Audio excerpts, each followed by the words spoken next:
All right, everybody. Here we are. Suge Me the Mooney, episode 58. Today is June 29th. It's a Tuesday afternoon. Very hot. I feel like Ace Ventura, Pet When Nature Calls, when he's in the Rhino. Warm. I'm not going to do that now. This isn't OnlyFans, so I'm not going to be doing any of that undressing.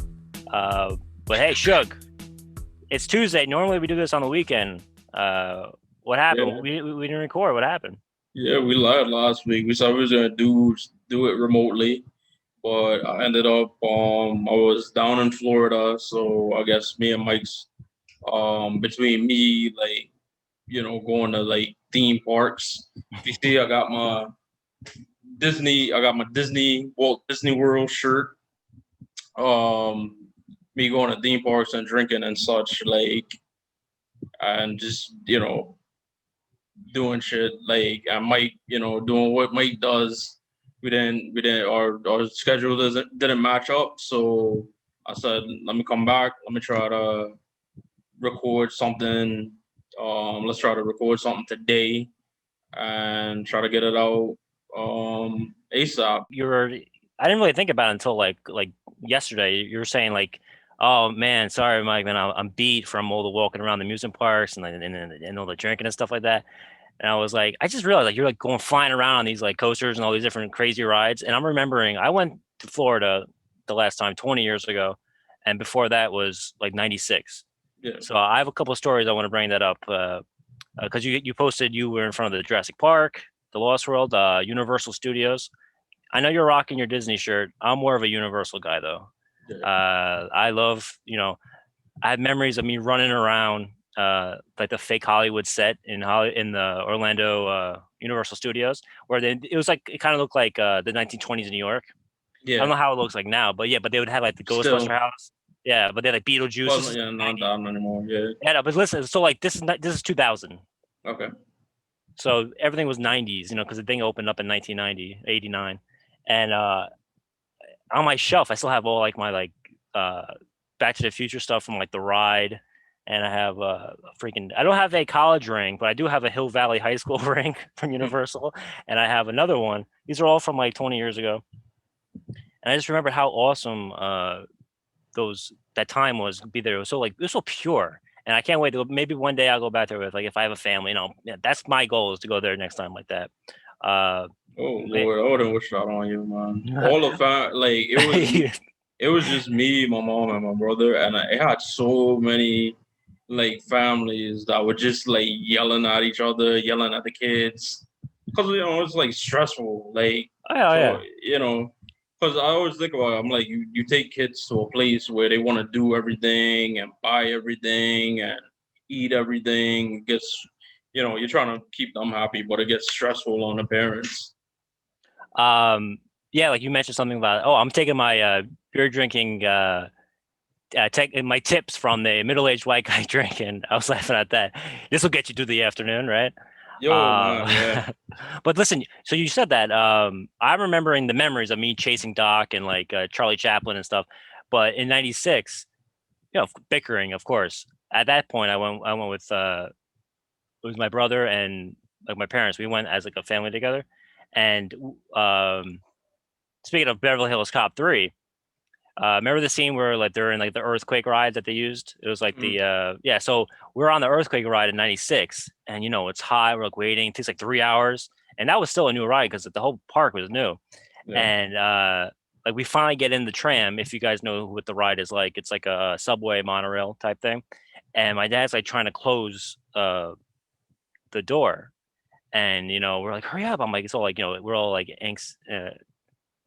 excited and everything, and he's trying to close the damn thing, and he's like, boom, and he completely just breaks the lock on the thing, and my dad's like that, looking around, and then the person that who's operating the thing, that the kid, obviously it's probably a 20-year-old kid, it didn't lock, so they're looking around. They go over to him, and they go, "Oh, what happened?" And he's like, "I don't know, it's broken or something." So instead of us awkwardly leaving, and we're like, "Oh, you ruined the ride for us," they were like, "Oh, we're so sorry. here, take this pass. So for the next 3 days, we had skipped to the front of the line because they thought that Yeah. it was an inconvenience, but it was really just like, oh shit, we broke this. Yeah. But we got a free pass. So for the next 2 days, 3 days, we no lines really. We just went right to the front, and that's my memory of that. But yeah, so yeah.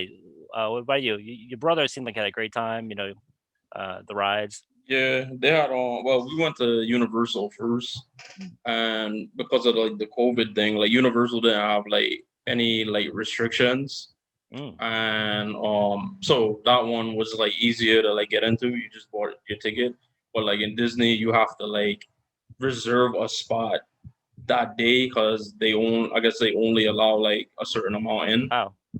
Because I did notice like the parks were like a little like less packed than they usually are.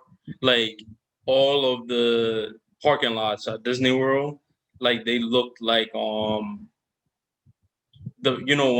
you leave the park when the parking lot's Mm. empty, that's how the park looked like all day. Wow. And you know how there's like usually like a long line to like, swipe your ticket to get in. But it wasn't none of that now. We realized like on the second day, I don't know if my mom like realized that like between or she read it that like you just go to get guest relations and you let them know like my brother was like autistic, and because they don't do fast pass now because of the Mm. COVID, so you let them know like somebody in your family is like has a disability or whatever, and they'll because now they don't have tickets, they have these cards. And luckily, from my last trip to Disney in 2018, um, I still have my card. I actually picked it up right when we were leaving to go in the car to go to the airport. I was like, oh, like we might need this because I do remember like the last time I went, they told us when we got the cars, they were like, yeah, like hold on to that. You could use that anytime you come to Disney World. Like it makes it like easier and like convenient or whatever. So luckily I had mine and we bought the tickets, and my mom couldn't find like the email or confirmation. But since my thing was already linked into like the My Disney like app or whatever, they swiped my card and they were able to get like two cards replacement cards for my mom and brother. So I still have the card from like 2018 that has like dinosaur, like Uh, the dinosaur ride from Animal Kingdom, from the movie Dinosaur from like 2000. It isn't even like a popular ride. But when we went in 2018, we didn't get to go to Hollywood Studios. And mm. in the interim, we knew that like the Star Wars and the what was it, Toy Story, like those areas like opened up in there where it's like its own little section now. So, Star Wars one was kind of like underwhelming. It had one ride that you kind of had to like, we didn't know, but you had to like make an appointment or sign up before you get to the park. Like it had two windows, and by the time we got there and found out, they were like those windows were Like closed. like a performance one, like a kind of like a Yeah, I think it theater was thing. one that was supposed to take you through like Mm. Star Wars and like put you into like a like starship and stuff like that. But we did get to ride the Millennium Falcon. Mm. I forgot to finish the story about my brother. So they Mm. set it up in a way that like you just go up to like a person, at the starter line, like the person there, and they would scan your card and give you like a time for you to come back. They would say, all right, like you come back at like 1:42. It's like a 5 minute like buffer or whatever. Um, come back at like 1:42, anytime between like 1:37 and 1:42, and they kind of took like since they're not using like the fast pass thing, like they just bring you through that fast pass thing, and you just join the ride like a little bit before the end of the line. So that actually like saved us a lot of time. So we were able to like we had all the rides that we wanted to hit in the Disney studios. The one thing we didn't in the Hollywood studios was I was telling my mom, they had like this whole like museum. Because my God, you've been to Hollywood studios before? It used to be called MGM, right? MGM Studios, yeah. Yeah. and they actually had like an area where you could see like the art. Well, this is way back when you could see the artists, Yeah, the Hanna-Barbera. animators. Yeah, but like I don't know if I think that's it might still be there, but you know they don't do hand animation anymore, Right. really. Yeah. When I went there, we went through the Mulan. They were making Mulan. Yeah, So that was 96 and it came out in 98. Toy Story was like didn't even come out yet. That's how long ago it was. yeah. I think it was there like my first trip to Disney. I don't think it was there like my second trip. Um, I'm tied up real nicely at the end with like a story, and they had like a museum that ended with like a 15-minute movie about Walt Disney. So I'm walking through this museum and I'm like looking at all of these like little like pictures of like Mickey Mouse and Oswald the Rabbit and reading these signs. And my mom is like asking me questions because she know like I'm like a walking encyclopedia. So my mom like God forbid she like opens up Google and just asks a question because she'll ask me shit. I'm like I don't know. I really Shug, don't know. Shug, Shug. Tell me about the history of Walt Disney. It's Yeah, like you're an app. but what I did say, I'm walking through these things, I'm seeing all these things, and I'm like, not one fucking time do I see Eworks name at all. And if Hmm. anybody know you Eworks, he was basically the co-creator of Mickey Mouse and Oswald the Rabbit. And up until recently, he was kind of like forgotten. And a lot of the credit towards like Mickey Mouse got, you know, put onto Walt Disney. They were like, oh, like Walt Disney sketched it on a train.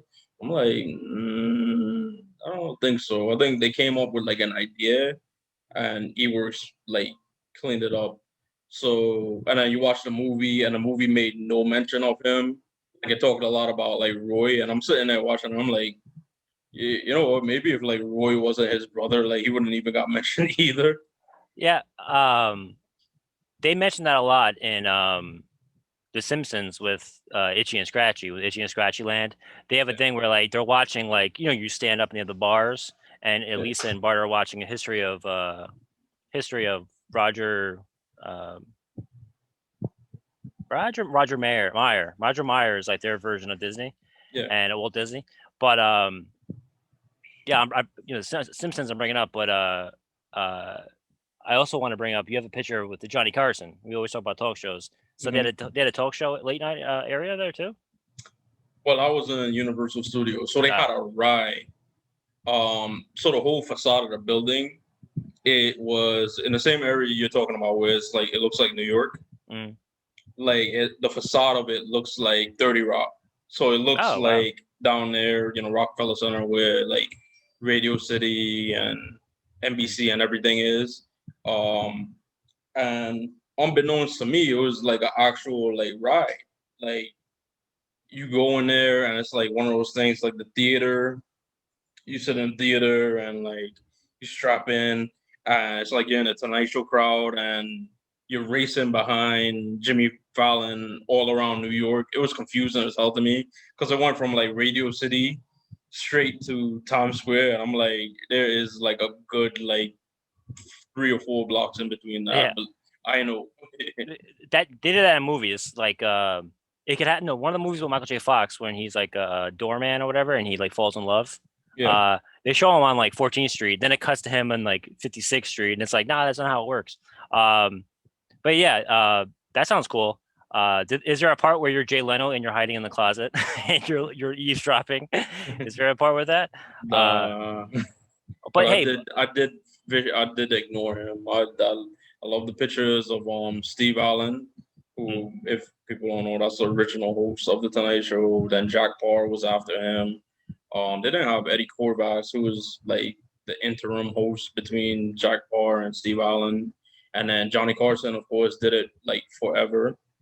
And then Jay Leno came in, and I kind of ignored him. And then it was like they mm. at least they acknowledged like Conan's time as the host of the Tonight Show.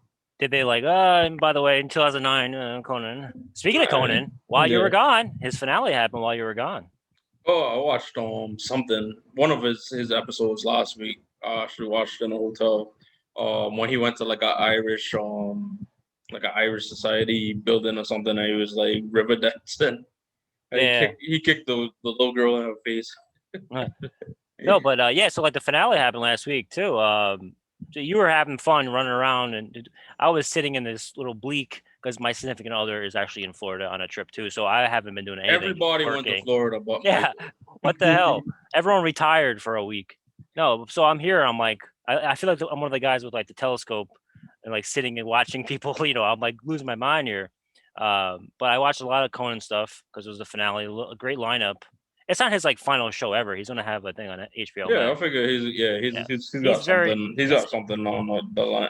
I think that Tonight Show experience it probably taught him like you gotta have like something lined up down the road. Like yeah, you gotta yeah. have all your ducks in a row It was if perfect you're in timing this too. business. Perfect timing. COVID. Like he shortened his show like 3 years ago anyway to just like a half hour. Gave his other 30 minutes to some other production thing he was working on, like a production deal he had with the younger talent. Now he'll just casually do a show on HBO Max for a while. But they had a great lineup. I liked his speech. He had a thing with he met his wife on a segment on a Oh location. yeah, I did hear that. I did hear that.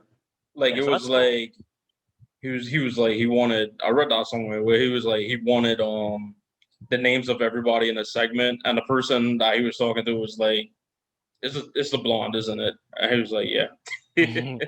I mean, cool. So that's like very personal. That his actual life had to do with the show, and then from there, I watched the first episode. He was so awkward. It was weird. Got to give props to Andy Richter. I forgot how great he was. Yeah. Even in the first episode, he took chances and stuff.